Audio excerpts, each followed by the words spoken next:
And again, I come back to this question about, you know, who and what is real and who and what is fake. But again, I think that question in the future misses the point, because it's not really going to be a binary physical world and virtual world, real character and virtual or pretend or imaginary or fictional character. And when I was researching the book, I did look at and speak to lots of experts working in Japan and with Japanese manga and anime.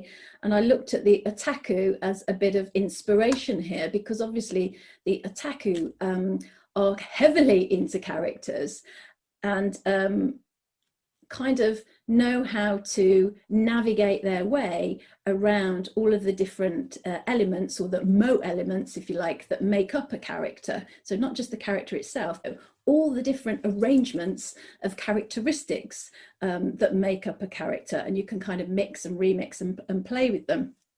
And as I said, the narrative really has become decoupled from reality.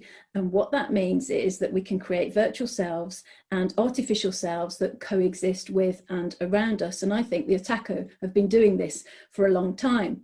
And one of the interesting things is that people tend to think that, oh, it's a bit of a default, or it's a bit, aren't they a bit naive? They don't really understand the real world. They get stuck in this fictional world.